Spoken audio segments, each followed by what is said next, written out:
February 19, 1943, west-central Tunisia. A 2-mile-wide gap in the grand dorsal chain of the Atlas Mountains, known to the French as Kasserine Pass, sits under a cold pre-dawn sky.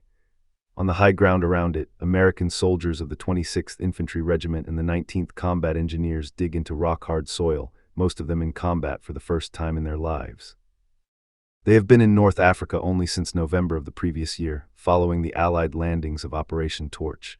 Many are 18 and 19 years old. Few have ever heard artillery fired at them in anger. Advancing toward them is one of the most experienced armored forces in the world, Field Marshal Erwin Rommel's Afrika Korps, veterans of 2 years of desert war against the British 8th Army, reinforced by the 10th Panzer Division and Italy's Centauro Armored Division. Rommel senses weakness in the pass and orders his commanders to push through it. Within 72 hours, the Untested American II Corps will be driven back more than 50 miles, in places as much as 85 miles, in one of the most rapid retreats of any American force in the Second World War. More than 1,000 American soldiers will be killed, several thousand more wounded, captured, or missing, and dozens of tanks, half-tracks, and artillery pieces will be abandoned in the retreat. It will be recorded in the official history of the United States Army as the nation's first major battlefield defeat against Nazi Germany. This is not a story about a triumph that confused the enemy. It is the opposite, and that is precisely what makes it historically important. Kasserine Pass is the story of how a professional, battle-hardened German army inflicted a serious defeat on a green American force, and how in the space of barely 3 weeks that same American army diagnosed its own failures, replaced its leadership, rebuilt its doctrine, and returned to defeat a German armored attack decisively at El Getter. The question this documentary answers is not how the Americans triumphed at Kasserine.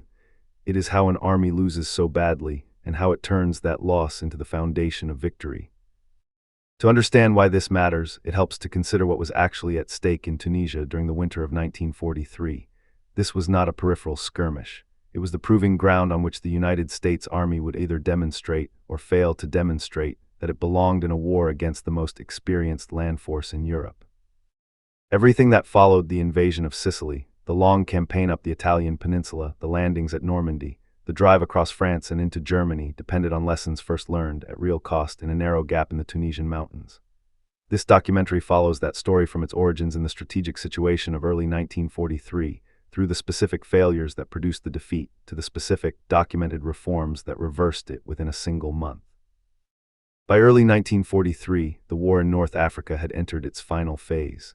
British Field Marshal Bernard Montgomery's 8th Army had defeated Rommel at El Alamein in Egypt the previous autumn and pushed the Afrika Korps steadily westward, more than 1,000 miles, into Tunisia. At the same time, American and British forces under General Dwight Eisenhower had landed in Morocco and Algeria in November 1942 as part of Operation Torch, opening a second front against Axis forces in North Africa. The strategic goal was to squeeze the German and Italian armies between two Allied forces and eliminate the Axis presence on the continent entirely. For the United States Army, Tunisia represented something unprecedented, the first sustained ground campaign against German forces anywhere in the war. The units sent into Tunisia in late 1942 and early 1943 were, by any honest measure, unready for what they were about to face. The U.S. Army had expanded enormously and rapidly since the peacetime years of the 1930s, and most of the officers and enlisted men of II Corps had trained on American soil against notional enemies in large-scale maneuvers, not against a real, combat-tested opponent. Doctrine for combined arms warfare, the coordinated use of infantry, armor, artillery, and air power, was still being written, in some cases literally being revised while the campaign was underway. Compounding the inexperience of the troops was a command structure that struggled with basic battlefield awareness. II Corps was led by Major General Lloyd Fredendall, who commanded from a bunker excavated deep into a ravine near Tebessa, Algeria, roughly 70 miles behind the front lines. Fredendall relied heavily on maps and radio reports rather than personal observation of the terrain and his own unit's positions, and he dispersed his forces in small, isolated garrisons across a wide front rather than concentrating them to mass firepower. American armor doctrine at the time emphasized the tank destroyer as the primary counter to enemy armor, thin-skinned, lightly armed vehicles and towed anti-tank guns intended to hunt tanks rather than duel them directly, a concept that would prove badly suited to the kind of concentrated armored assault Rommel was about to deliver. The Axis position, by contrast, though strategically deteriorating, remained tactically formidable. Rommel's forces, though outnumbered and low on fuel, were composed of veteran units that had fought across the western desert for 2 years. Rommel recognized that the thinly held American sector in central Tunisia, particularly the passes through the Grand Dorsal Mountains, represented the weakest link in the Allied line, and a rare opportunity to strike before British and American forces could fully link up and coordinate. The terrain itself shaped everything that followed. The Grand Dorsal is a chain of steep, rocky ridges running roughly northeast to southwest across central Tunisia, broken by a small number of narrow passes wide enough for vehicles and armor to move through. Kasserine Pass, at roughly 2 miles across, was one of the more significant of these gaps, connecting the eastern plains where Axis forces were concentrated to the western approaches toward the Allied supply hub at Tebessa, Algeria. Whoever controlled the pass controlled the ability to move armored forces quickly from one side of the mountain chain to the other. Allied planners understood this in principle, but in practice the defense of the pass and the surrounding high ground was left to a patchwork of infantry, engineer and artillery units assembled hastily in the days immediately before the German attack, rather than to a force organized and rehearsed for the specific mission of holding a mountain defile against armor. Compounding the terrain problem was a genuine intelligence and coordination gap between the American, British, and French forces operating in the sector. Free French units held positions to the north, British armor was still consolidating farther east, and American forces were spread thinly across a front far wider than a single, inexperienced corps could reasonably be expected to defend in depth. This dispersion, driven partly by the need to cover multiple potential axes of a German advance and partly by Fredendall's own command preferences, meant that when Rommel struck, he was often able to concentrate superior force against isolated American positions before reinforcements could arrive. Several documented figures shaped the events that followed. Field Marshal Erwin Rommel, commander of the Afrika Korps and by February 1943 of the newly formed Army Group Africa, was one of the most experienced armored commanders of the war. Known to Allied and German troops alike as the Desert Fox, Rommel had spent 2 years developing a reputation for rapid, opportunistic armored maneuver against the British in Libya and Egypt. General Hans-Eugen von Arnim commanded the German 5th Panzer Army in northern Tunisia. Von Arnim and Rommel disagreed sharply over strategy in the days before and during the Kasserine offensive, a documented friction between the two German commanders that limited the scale and coordination of the attack, since von Arnim was reluctant to commit the full strength of his own forces to a plan authored by Rommel. Field Marshal Albert Kesselring, the German commander-in-chief south, oversaw both Rommel and von Arnim and ultimately approved a compromise offensive plan that combined elements of both commanders' proposals, a compromise that historians have since identified as a factor in the operation's limited strategic payoff despite its tactical success.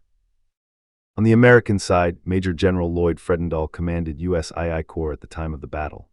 Fredendall had a reputation among some superiors as an aggressive, plain-spoken commander, but his tendency to direct operations from a heavily fortified command post far behind the lines and to bypass his own division commanders when issuing orders to smaller subordinate units would become central to the criticism leveled against him after the battle.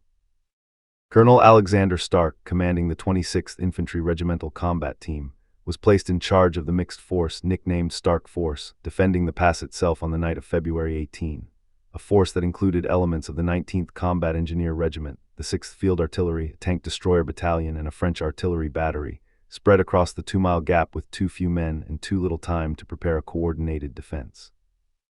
Major General Orlando Ward commanded the U.S. 1st Armored Division, whose combat commands were committed piecemeal into the fighting west of the pass, and whose troops, despite the division's setbacks, were assessed afterward as having fought with reasonably intact morale. General Sir Harold Alexander, commanding the newly formed 18th Army Group, assumed overall Allied ground command in Tunisia on February 20, in the middle of the battle, and was responsible for the after-action assessment of II Corps that followed. General Dwight D. Eisenhower, the Allied Supreme Commander in North Africa, ultimately made the decision to relieve Fredendall and replace him with Major General George S. Patton, a decision made within days of receiving Alexander's staff assessment. Major General Omar Bradley, though not present at Kasserine itself, entered the story immediately afterward, arriving in Tunisia in March 1943 at Eisenhower's request to serve as an independent observer of II Corps performance before being formally appointed Deputy Corps Commander under Patton. a role that positioned him to succeed Patton as Corps commander only weeks later, when Patton moved on to plan the invasion of Sicily. The failures at Kasserine were not confined to a single moment. They accumulated across several days of fighting west and north of the pass. On February 19 and 20, German reconnaissance units probed the American defenses at the pass and found them stronger in the center than expected, but American positions elsewhere proved unable to hold. At Sidi Bouzid, days earlier, elements of the U.S. 1st Armored Division had already been badly mauled when they were committed against German armor in small, uncoordinated groups rather than as a concentrated force, a direct consequence of Fredendall's dispersed command philosophy. At Jebel Chambai, American infantry dug into a ridgeline were struck at night by Italian Bersaglieri infantry of the 5th Bersaglieri Regiment, who overran the position after American troops were caught off guard despite having illuminated the hillside with flares. The position was lost with the defenders killed or driven off. When Rommel's main assault came on February 20, spearheaded by the German 10th Panzer Division and supported by Italian armor from the Centauro Division, American anti-tank doctrine proved badly mismatched to the threat. Towed anti-tank guns and light tank destroyers, doctrinally intended to screen an ambush rather than absorb a concentrated panzer assault, were overrun or outflanked. American armor that was committed to counter the breakthrough was frequently sent in without adequate artillery or infantry support and lost heavily as a result. Communications between forward units and Fredendall's distant headquarters were slow and unreliable, which meant that decisions about troop movements often arrived too late to matter. The result was a fighting withdrawal that turned in several sectors into a rout. By the time the German advance was finally checked in the last days of February, American and Allied forces had been pushed back dozens of miles, leaving behind large quantities of abandoned equipment. The technical mismatch in anti-armor doctrine deserves particular attention because it illustrates how a documented, officially approved concept can fail catastrophically in practice. Pre-war and early war American doctrine held that tanks should not fight tanks. Instead, dedicated tank destroyer units equipped with lightly armored, fast vehicles or towed guns were meant to lie in wait and ambush enemy armor, while friendly tanks were reserved for exploitation and infantry support. At Kasserine, this doctrine was tested against a concentrated, combined arms panzer assault for the first time, and it did not hold up. Towed anti-tank guns, difficult to reposition quickly once emplaced, were often overrun before they could redeploy to meet a shifting attack, and the towed 37 guns issued to some units lacked the penetrating power to reliably defeat the frontal armor of German Panzer IV tanks at effective range.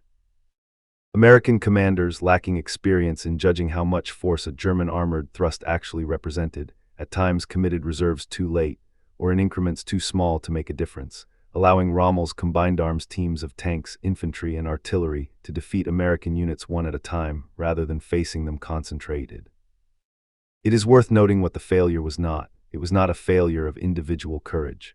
Contemporary and later assessments, including the report prepared for General Alexander after Kasserine, found American troop morale to be reasonably intact even amid the setback, and units such as the 1st Armored Division earned more balanced judgment than the Corps headquarters above them. The failure was structural: command too far from the front, forces too dispersed to mass firepower, doctrine mismatched to the enemy's tactics, and inexperienced troops thrown against a battle-tested opponent without adequate preparation. The breakthrough in this story is not a single tactical maneuver but an institutional one. The United States Army's rapid, documented capacity to diagnose its own failure and correct it under wartime pressure, a process that unfolded in a matter of weeks, not years. The first and most visible correction was a change of command. General Alexander, upon assuming ground command in Tunisia, ordered a review of II Corps combat readiness. The resulting staff report, following a 3-day tour of the front, was sharply critical of Fredendall's leadership and his Corps headquarters, while assessing the fighting spirit of the troops themselves more favorably. Acting on this assessment, Eisenhower relieved Fredendall of command. Major General George S. Patton arrived at II Corps headquarters at Jebel Kouif, Algeria, on March 6, 1943, to take over, with Major General Omar Bradley assigned shortly after as Deputy Corps Commander to serve, in effect, as Eisenhower's independent set of eyes on the Corps performance. Patton's changes were immediate and largely procedural rather than technological. He imposed strict discipline on dress and conduct throughout the Corps, insisting on measures as basic as the wearing of helmets and proper uniforms at all times, intended less as cosmetic reform than as a deliberate mechanism to rebuild unit discipline and a sense of professional soldiering after weeks of disorganized retreat. He moved his own command posts and those of subordinate units closer to the front, reversing Fredendall's practice of commanding from a remote, heavily fortified position far from the fighting. He pressed for more centralized control of artillery, so that fire support could be massed against a single target rather than parceled out piecemeal to scattered units, a lesson drawn directly from the failures west of Kasserine. Patton's arrival was also, in a documented and deliberate sense, theatrical. He insisted on strict enforcement of dress regulations down to the wearing of neckties and leggings in forward areas, imposed fines and disciplinary action for infractions that had previously gone unenforced, and made a point of personally visiting forward units rather than remaining at a fixed headquarters. Contemporary accounts and later historians have generally agreed that these measures, while sometimes mocked by the troops subjected to them, served a genuine purpose. After weeks of disorganized retreat, they reintroduced a visible standard of order and accountability that helped rebuild unit cohesion ahead of the next engagement. At the same time, changes proceeded above and below Patton's level. Eisenhower ordered artillery reinforcements rushed to threatened sectors during the battle itself, and in the aftermath, the Army moved to improve coordination between ground forces and air support, eventually producing new doctrine requiring closer integration of air power into land operations. Equipment reforms followed as well. More modern M4 Sherman medium tanks and improved self-propelled tank destroyers were brought forward to replace the thinner-skinned, towed anti-tank guns that had proven inadequate against concentrated German armor. Training practices were also revised, with an increased emphasis on realistic combined arms exercises for units still forming or refitting in Algeria and Morocco, so that newly arriving formations would not enter combat with the same doctrinal blind spots that had contributed to the Kasserine defeat. None of this was theoretical. It was tested in combat within weeks. The first serious test of the reformed II Corps came at the Battle of El Gueter, which began on March 23, 1943, less than 3 weeks after Patton assumed command and roughly 1 month after the worst fighting at Kasserine. German forces launched a deliberate armored counterattack against American positions held primarily by the U.S. 1st Infantry Division in the hills and valley around El Gueter in southern Tunisia. This time the American defense reflected the lessons of Kasserine directly. Infantry anchored well-prepared positions in depth rather than being scattered thinly across open ground. Artillery was controlled centrally, allowing American gunners to mass fire against the advancing German armor rather than responding piecemeal. As German tanks pushed into the valley, they were funneled by terrain and American positioning into engagement zones where concentrated artillery, anti-tank guns, and infantry weapons could be brought to bear together. Repeated German assaults were broken up with heavy losses, and German attempts to exploit any gap in the line failed under sustained, coordinated fire. El Gueter is documented by military historians as the first clear American tactical success against German armored forces in the war.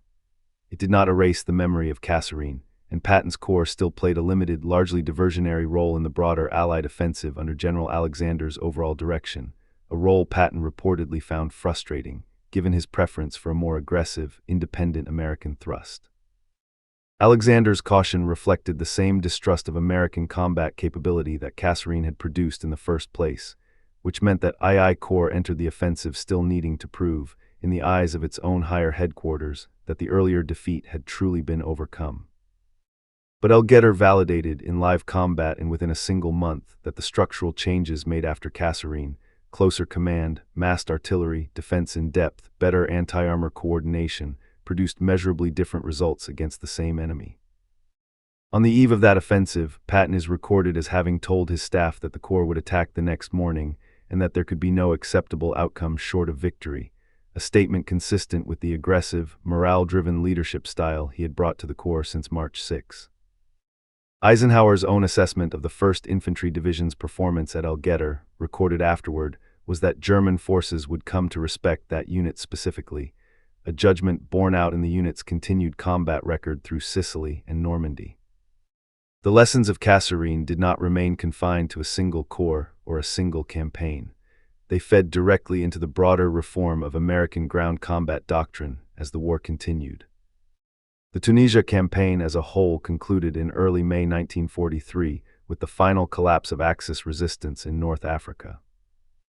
Allied forces, American and British together, trapped the remaining German and Italian armies against the coast, and on May 12 and 13, 1943, roughly 250,000 Axis troops surrendered, a strategic catastrophe for Germany and Italy that in scale considerably outweighed the tactical embarrassment American forces had suffered at Kasserine 10 weeks earlier.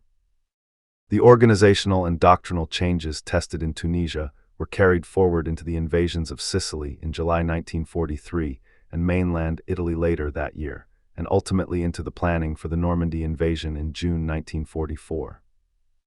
Practices refined in the aftermath of Kasserine, centralized artillery control allowing rapid massing of fire, closer coordination between air and ground forces, the movement of command posts nearer the front to improve situational awareness, and revised doctrine on the use of armor as a concentrated force rather than a dispersed screen, became standard features of American operations for the remainder of the war in Europe. The tank destroyer concept itself was revised over the following 2 years, moving away from the doctrine of thin-skinned, towed guns toward better armored, self-propelled vehicles better suited to direct engagement with German armor. Personnel changes mattered as well. Officers who performed poorly in Tunisia at multiple levels of command were quietly reassigned or retired over the following months, while officers such as Patton and Bradley, whose performance in the Tunisian campaign had been validated in combat, were advanced to larger and more consequential commands. Patton would go on to lead the U.S. 7th Army in Sicily and later the 3rd Army in the drive across France. Bradley would command 1st Army at Normandy and eventually the entire 12th Army Group, the largest body of American troops ever placed under a single field commander. The scale of the institutional shift is also visible in how quickly it was absorbed by units that had not fought at Kasserine at all. Divisions still training in the United States, and those arriving later in North Africa and in the Mediterranean theater, benefited from revised training manuals and command guidance that incorporated the specific findings of the Kasserine after-action reports, even before those divisions ever engaged German forces directly. In this way, a defeat suffered by a relatively small number of American units in a 2-week period in February 1943 ultimately shaped the preparation of millions of American soldiers who would fight in Europe over the following 2 years. The immediate military impact of Kasserine Pass on the Tunisian campaign was, in strictly territorial terms, limited. Despite the scale of the German breakthrough and the distance of the American retreat, Axis forces lacked the fuel, reinforcements, and strategic depth to exploit the victory fully, and Rommel himself soon withdrew to consolidate his position rather than press the advantage, in part because of the documented disagreements between Rommel and von Arnim over how to proceed. The overall Allied advance on Tunis was delayed but not derailed. The wider impact, however, was significant and lasting. Kasserine forced an American military establishment that had entered the war with substantial confidence in its own doctrine and preparation to confront, in public and unambiguous terms, serious deficiencies in leadership, coordination, and equipment. It produced a documented change in the Army's approach to combined arms warfare that shaped the remainder of the American war effort in Europe. It also had a psychological and institutional dimension. The willingness of the Army's senior leadership, from Eisenhower downward, to relieve a corps commander and rebuild a command's doctrine and discipline within weeks, in the middle of an active campaign, set a precedent for accountability that carried into later operations. For the German side, Kasserine represented a tactical high point that came too late to alter the strategic trajectory of the North African campaign. Even as Rommel's forces won their last significant victory of the campaign at Kasserine, the broader Axis position in North Africa was already collapsing under the weight of Montgomery's advance from the east, Allied control of the air and sea approaches to Tunisia, and chronic Axis shortages of fuel and reinforcement. The German victory at Kasserine delayed the Allied timetable but could not change the campaign's ultimate outcome. In fact, as German forces withdrew from the high ground of the Grand Dorsal after the battle, they left behind more than 43,000 mines and demolished over a dozen bridges to slow the Allied pursuit, a defensive measure that itself signals how little offensive potential remained in Rommel's forces even after their tactical success. There was a leadership dimension to the German side of the story as well, one directly relevant to understanding why the victory produced so little strategic benefit. Rommel and von Arnim's disagreement over how aggressively to exploit the breakthrough meant that von Arnim withheld a significant portion of the armor Rommel had requested, limiting the scale of the follow-up attack toward Thala and Tebessa. Kesselring's compromise plan, blending both commanders' preferences, has been identified by historians as a contributing factor in why the German offensive, despite its tactical success, failed to inflict a strategically decisive blow on the Allied position in Tunisia. Rommel himself, within days of the battle's climax, shifted his attention away from Kasserine and toward the Mareth Line in the south, anticipating Montgomery's approaching Eighth Army, a decision that effectively ended German offensive operations in the Kasserine sector for good. Kasserine Pass has since become one of the most closely studied engagements in American military education, examined at institutions such as the U.S. Army War College and the Command and General Staff College as a case study in command failure, rapid institutional learning, and the dangers of committing untested doctrine and untested troops against a veteran enemy without adequate preparation. The reforms that followed Kasserine's centralized artillery control, closer integration of air and ground operations, more realistic pre-combat training, and a command culture that placed officers physically closer to the fighting, remained embedded in American ground combat doctrine well beyond the Second World War, influencing training and command practices through the Korean War and into the modern era. The National World War II Museum and the U.S. Army's own official history have both preserved detailed after-action assessments and maps of the battle, which remain primary sources for historians and military educators. The Kasserine Pass battlefield itself, in modern Tunisia near the town of Kasserine, remains a largely undeveloped historical site, marked by limited signage and difficult access, a modest counterpoint to the significance historians attach to the events that occurred there. Veterans organizations, including regimental associations tracing their lineage to units such as the 16th and 26th Infantry Regiments that fought in the pass, continue to maintain historical records and battle maps documenting the engagement as part of their institutional memory. The individuals whose careers were forged or reshaped in the aftermath of Kasserine went on to define the American war effort in Europe. Patton's success at El Getter, following directly from the reforms he instituted after Kasserine, became part of the record that led to his selection to command the U.S. 7th Army in the invasion of Sicily only months later, and eventually the 3rd Army in the campaign across France in 1944. Bradley's steady performance as Patton's successor at II Corps helped position him for the far larger responsibility of commanding 1st Army on D-Day and later, the entire 12th Army Group. In this sense, the institutional lessons of Kasserine were carried forward not only as written doctrine, but through the individual officers who had lived through the failure and helped correct it, many of whom held senior command positions for the remainder of the war. The problem this documentary opened with was a simple one. In February 1943, an inexperienced American army, commanded from too far behind the lines and organized in a way that scattered its strength, met a veteran German force led by one of the most capable armored commanders of the war, and lost badly in the first major test of arms between the two nations. What makes Kasserine Pass historically significant is not the defeat itself, but what the United States Army did with it. Within days, senior officers were relieved. Within 3 weeks, a new commander had reorganized the Corps, tightened its discipline, and rebuilt its approach to combined arms combat. Within a month, that same Corps met German armor again at El Getter and defeated it decisively, using lessons drawn directly from the failure at Kasserine.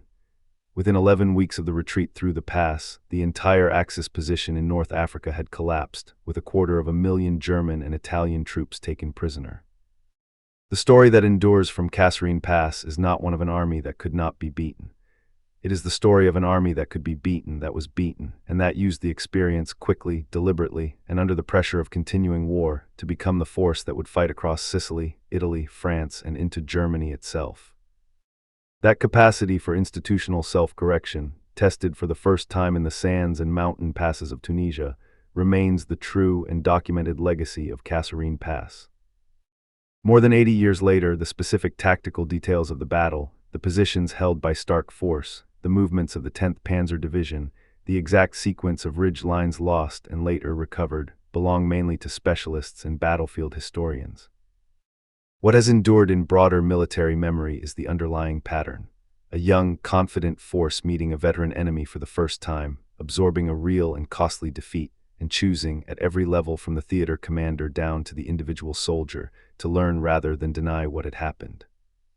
That pattern, more than any single tank, gun, or ridge line, is why Kasserine Pass is still taught, still studied, and still remembered as the moment the United States Army in Europe truly began.